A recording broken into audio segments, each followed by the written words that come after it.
It's Monday, March 4th, and I'm your host, Paula Hersey.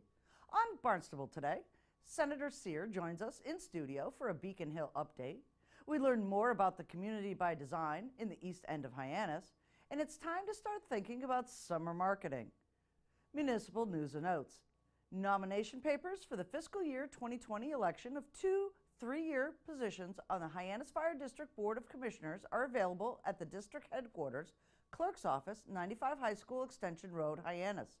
Nomination papers must be submitted with 50 valid signatures to the Town of Barnstable Register of Voters for certification no later than 4 p.m. on Friday, March 8th, and must be returned to the clerk of the Hyannis Fire District no later than 4 p.m. Friday, March 22nd. Elections will take place at the Hyannis Youth and Community Center on Tuesday, May 14th from 3 to 8 p.m. Senator Sear has updates on leadership and committee assignments and some of the bills he is working on for this past month.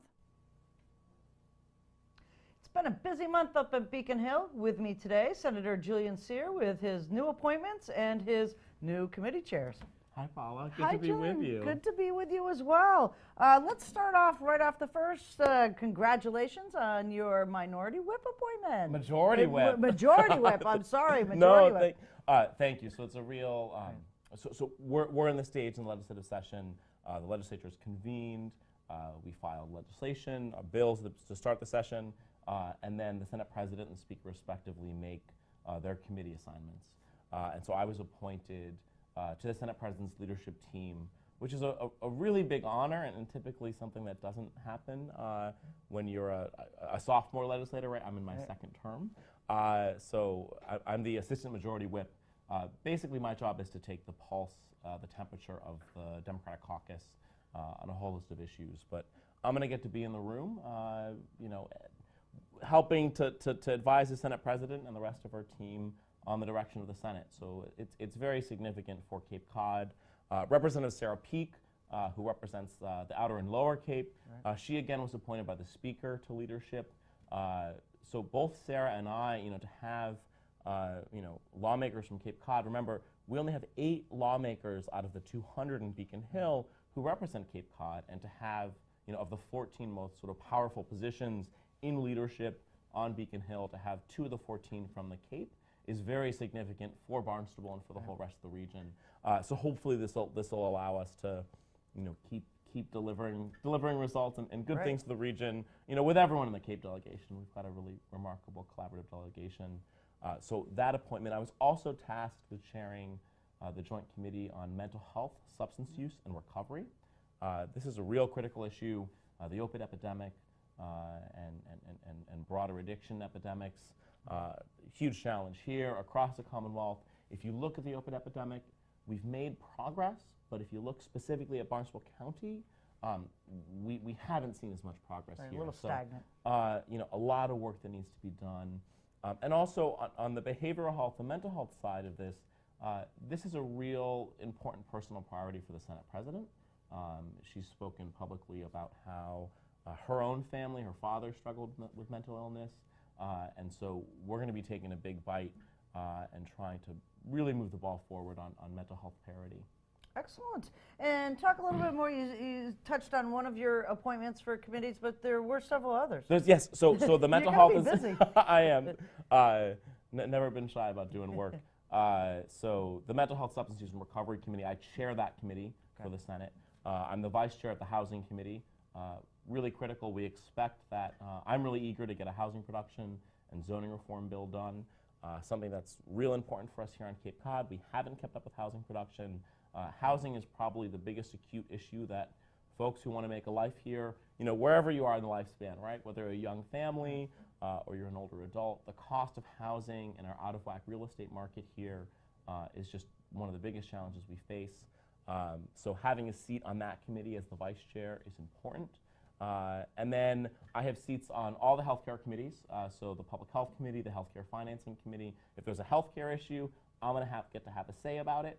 And then I also serve on the Municipalities Committee, which is important because we've got a lot of home rules coming up from our towns. And then on the Education Committee, and education is one of the big priorities that we're gonna tackle this session. So the Senate, my colleague Senator Sonia Chang Diaz has filed a bill in the Senate. Rep. Paul Tucker has filed a bill in the House. The governor filed legislation as part of his budget, and all about having a conversation about how do we better fund public education. We have over a $1.6 billion gap in the money that the state should be sending to public schools. And so this is a big challenge. Actually, today we're recording this. Later today I'm going to be meeting with school superintendents from Cape Cod to get their sense about where in the funding formula what we can do. It's profoundly complicated. This is what's called the Chapter 70 funding formula. But education reform is just, and funding reform is just really critical for us, especially here, the cost of health insurance. Looking at, I hear a lot about charter reimbursement, and then also English language learners is something that we have an increasing population of and that we need to respond to. So lots of work there. Lots of work there. And then bills, right? Yep. 73 so bills. So I filed 73 bills this session, which is more than I think the 33 or 34 I filed last session. And so on a whole range of topics, right? Everything from the opiate epidemic, how do you, we've been focusing on how do you support grandparents raising grandchildren, which we've seen an uptick of in response to the epidemic. I actually now was appointed to serve on a commission that looks at that issue, looking at how do you transition to a clean energy future, a whole host of bills around solar, around allowing communities to buy in to green energy, healthcare is something we spend a lot of time on. And is in my background. So there's actually, if you go to senatorsear.com, there's a whole list of the 73 bills. You can take a look, and lots of exciting stuff there. One bill I do want to highlight that we filed, it's called an act relative to attainable housing in seasonal communities. And it's about, if you look at the housing crisis that we have here on Cape Cod, we've got a whole conversation going on in Beacon Hill about housing production and zoning reform. That's largely about Greater Boston. And what our bill does is it takes a whole host of ideas, 12 different various policy ideas that were brought to us by housing advocates, by realtors, by developers, by zoning advocates, planners, and it's a bunch of common sense things that would actually help make a difference for our communities. So the goal is that when we take up this larger legislation around housing, that some fixes that would make a difference for Barnstable, that would make a difference across the Mid-Cape, across the region, that we've got a shot at getting those policy ideas in there too. So looking at topics like tiny homes, how do you expand that, how do you provide flexibility for municipalities, who say are renting an affordable unit or an ADU, you got an accessory dwelling unit or something like that, you're renting it affordably to someone, we should be giving you a property tax break for that. So those sort of ideas. So that's just one bill I wanted to highlight, but there's 72 more, so take a look. And how about a Schoolhouse Rocks version of how a bill becomes how a bill becomes a law? So there's over 8,000 pieces of legislation that are filed. About 8 or 9% end up being passed at the end of the session. So where we are now in the process, bills have been filed, about 8,000 and change. Those bills have all been now assigned to committees, and there's several dozen committees that take up legislation, and actually now that committee appointments have been made. Now committees will hold hearings on each and every bill they're assigned to, and we have a deadline of early February 2020 next year, so actually a little less than a year, 11 months, to go through all of those bills, make a determination on them. You make a recommendation, whether it ought to pass, whether we need to study the issue a little more, or whether we don't think it should pass. And so that's the timeline. So for people who are interested in a various piece of legislation, they should reach out to, yes, their elected representatives and senators, but also to the committee chairs about those bills. Okay. So that's where we are, and so now it's all on to committee hearings. Committee hearings. I want to just go back to a little bit about mental health parity. Yep.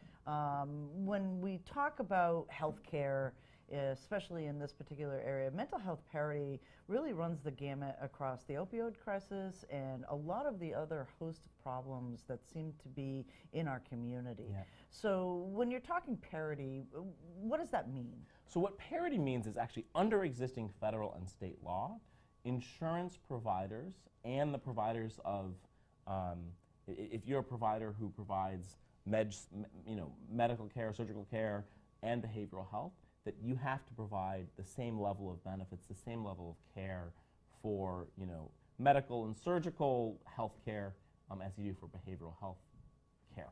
Right. Now, under law, you're supposed to actually be doing that. That's what we call parity. But we know, both from the lived experiences of patients and just more broadly across the healthcare system, is that's not actually happening, right? Insurers actually are not, providing parity for behavioral health benefits. Healthcare providers are not making behavioral health as accessible as, sort of more traditional medicine. So what we're looking at is a series of different ideas are out there. One bill that's going to come before my committee essentially directs the Department of Insurance to request data, to request information, and to really raise the bar on having insurers and healthcare providers really proving to the state that they are indeed providing parity. We know that when we get that information, it's going to show that they're not in compliance with state and federal law, and so just the act of gathering that data will actually sort of, we hope, would move towards getting more parity. So that when we talk about mental health parity, that's what we're talking about. Excellent, thanks. Right. Is there anything else you want our viewers to know? I don't know, only like 150 things. Right. But I think that, as always, we work really hard to, serve our constituents. We've got an office right here in Barnstable Town Hall on the second floor. Please stop by. Of those 73 bills that we filed, many of them came from ideas that we heard from constituents about. Challenges around getting solar panels in historic districts, concerns around the estate tax, how it's structured in Massachusetts and how that might be pushing people to leave seasonal communities for typically warmer climes. So those sort of ideas are really helpful to us in the policymaking process, and just encouraging residents in Barnstable and across the Cape and Islands District to keep reaching out. Excellent. Well, we won't keep you any longer. Get to work. Good to see you, Paula. Thank you. You too, Julian. The east end of Main Street could be a community by design. Our Planning and Development Department has the details. Housing. It's always a topic here in the town of Barnstable, but what do you want your neighborhoods to look like, especially downtown? Community by design. Arden, you've joined me today to kind of talk about a couple of public meetings that you've held, and then some designs that have come out of that. It's fascinating to see what people have kind of like thought what their neighborhoods would look like. That's exactly it. That was the goal of this project. We had a public meeting, and then we had an online visual survey. And from that input, from that information, our consultants created model design forms that would be appropriate for the neighborhood, keeping in the character of the neighborhood and what the residents said was preferable for them. So they were able to create model forms based on that input. Right, and this started a while back. So back in December, there was the first meeting. You could take a survey, kind of look at some images of different types of housing, different ways that they went up, and then these public meetings that you have held as well. Tell us a little bit about those and what came out of those. Yeah, so the first meeting was to gather the input from the residents, and then the second meeting was to present the information that they had developed from that first public meeting. So it was the second meeting was great. It presented designs and sizes of units, and then they visually put them on parcels to show us what that would look like, to show us how it would infill in the neighborhood. We created a study area of the east end of Hyannis, but we know that these styles would probably be appropriate for most of Hyannis. So it was visual, I think, is really a different and nice way to present information to the community. Sure, and the survey piece of it I thought was very interesting as well. That what came out of that? Were there any surprises, or was it the standard, duplex? Or yeah, I was a little surprised about the lack of desire for height. Okay. 2.5 stories was fine. 3.5 we started to lose some support for, even though we can point to some examples that already exist that are above that. So they were, yeah, about 3 stories would be acceptable. Modern design is not acceptable here. The real benefit of this study was they are doing it in 3 other communities, and we were able to compare those results to the other communities. Eastham seemed to be a little more acceptable to modern design forms. Interesting. Yeah, I think maybe they have some of those examples out there where we were very traditional here, very Cape Cod, standard styles that you would expect. So not too many surprises. You know, maybe I was hoping for acceptance of a little more larger form, taller buildings. Right. And what's kind of like the norms of the Union Studio? So they come in, and this was done in conjunction with the Cape Cod Commission. It was. They're doing multiple areas of the Cape to kind of get a general idea of buy-in from people. Sure, so we're trying to get the buy-in now up front, Right. so that we can change the zoning so that this will be allowed by right in this area, which makes it much easier for developers to then develop housing. There's a much more assurity that you're going to get this approved. So our next phase of this project is we have grant funds, and we're going to hire another consultant to help us revise the zoning that will allow for what the residents have told us is preferable to them. And then it makes the permitting process much easier, and the hope and the goal is that we will create additional housing stock that, again, fits the character of the neighborhood. And it's kind of interesting to me that, you know, we've gone pendulum swings of, you know, a house on 2 acres kind of thing to, you know, downtown living. You know, some of our millennials and our younger professionals really want that downtown experience. So it surprises me as well that it wasn't as modern as I thought it would be. Well, I guess part of that might be the people who are here already are answering the survey, and it's not necessarily people who we're trying to attract. So, you know, the market will determine that to some extent, but that's exactly what the preferences are out there for both millennials and downsizers. Right. You know, households that are trying to move out of that larger 2-acre, tired of mowing the lawn, want to move someplace where it's walkable to services and cultural activities. Right. So we certainly have that population here. Yeah. And then Hyannis has the benefit of sewer and water, so we're able to create that density style of units that we're not able to do in the villages. Right, and when we talk about this housing too, this is really, you know, you've touched upon the downsizers, which I think is really something that people miss when we talk about affordable housing with a lower A, not a big A. It's really literally somebody coming out of their house, empty nesters, don't need the big house anymore, or those folks that are just starting out. Absolutely. It's about creating choices. Okay. It's about creating a range of styles and sizes and price points for the range of household sizes and income levels that we have in the community. Not everybody is a 4-person household looking for a 3-bedroom, 2-bath house on a large lot. There are a variety of sizes of households, needs of households, and price points that they can afford. Right now, 83% of our housing stock is single-family homes. Doesn't provide for a variety of housing styles. Right. And at different points in your life, you need a different type of housing style, and you know, that's where our housing stock falls short. Right. So any last words that you want residents to understand about this project and where it's going next? Well, keep your eyes open. We'll be having some additional meetings around the zoning when we start to work on that. We'll have some check-in meetings to make sure the consultant is moving in the way that the community wants them to. So just keep your eyes open for that. This project isn't over yet, and we hope to complete it by early winter next year. And with this project, just as an aside, what you've learned from this, will you take this to other areas of the town?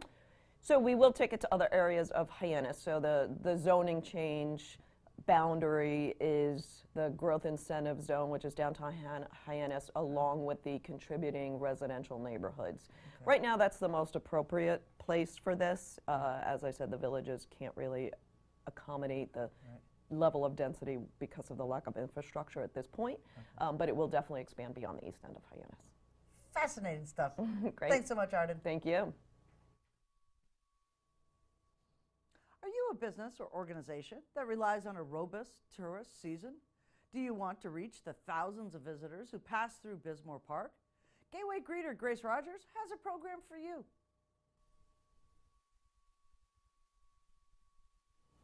This polar vortex actually has us thinking about summer already. With me today, Grace Rogers with the Gateway Greeter program for Bismore Park. Grace, summer's coming, right? Oh, a few months away, but we're getting there. But you're already gearing up for summer. So let's start off with telling folks, what is the Gateway Greeter program? The Gateway Greeter program was established in 2015, and it's located in the hub of Barnstable, Hyannis, right here. And really the goal is to make sure that everybody's experience, including residents and visitors, is enhanced and that it's better and that everybody has better access to information about the town resources as well as how they can enjoy their day on any given summer day. So. Right. So most of the resources are right there, literally at the harbor. People getting off the boats and coming down to visit. You've been a Gateway Greeter down in that area. Tell us a little of that experience. People get off and do they know where they are? Sometimes it's pretty exciting. Sometimes people actually fly to the island, so taking the ferry back, they're uncertain where they're located, and that's why we're there. Other people do their homework and they have their whole day planned out, their whole vacation, but sometimes we have little tidbits, of course, about how to enjoy your day in the sand. Other than that, people come down for a day trip and they say, what do we do? And we're happy to help. And this is where the brochure program comes in, what we're talking about today. So, I come in and I might have an idea of one activity that I want to do, but I kind of want some ancillary things around. So what is the brochure program? How does that help enhance a visit? Absolutely. So the brochure program really is a way to kind of crowdsource all of the networks that we have available and resources, and it's really open to anybody ranging from arts and culture for nonprofit businesses to for-profit, and they are given a space from $100 if you're nonprofit cultural to $150 if you are for-profit cultural organization, and then $200 for-profit for the entire season, which is from April to December. And they have the ability to put any brochures, flyers, anything that they think that would help the program and to market their business in the Welcome Center, which is great because it goes from everything from accommodations for lodging to restaurants to flyers about what you can do throughout your day, different events, anything from 5K fundraisers. It's just everything. So if people need something to do, if people are looking for certain answers, even for residents, it's the place to go. One-stop shop. Absolutely. That's what we're trying to do. There's some retail therapy there too, right? Oh, of course. Of course. So how do organizations and businesses get involved with this program? So there's multiple ways to access this. One being if you go to the town website under the Planning and Development Park Management, if you click on to the left the Welcome Center, right underneath in the blue square is the brochure program. You click on that, the application is right there. They can download it, they can fill it out, they can read the flyer for more information. Other than that, they can always call Planning Development and we can help them as well.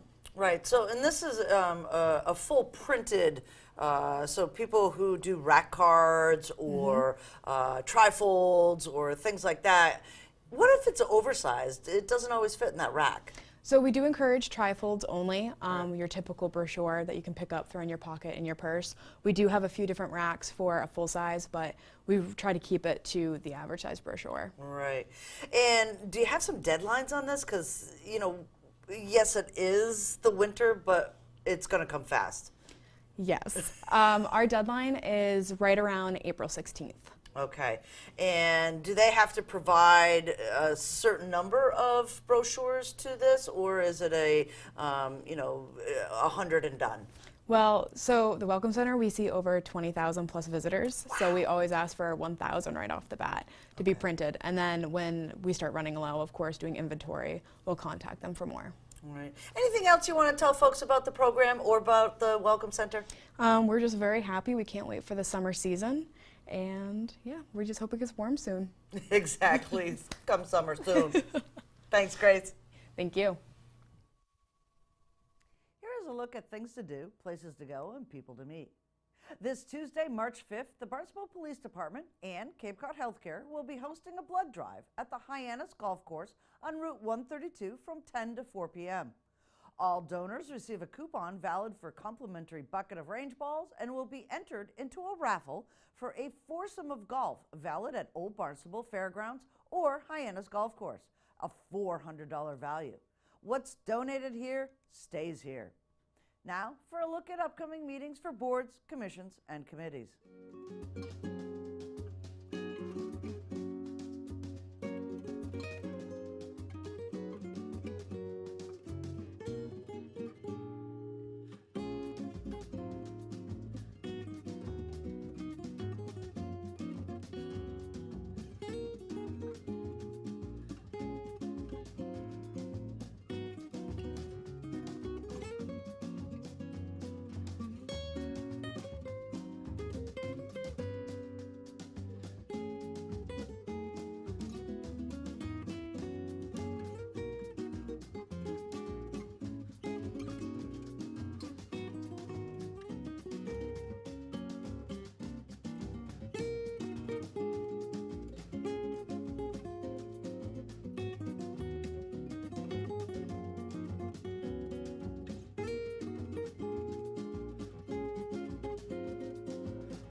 Comments, suggestions, accolades?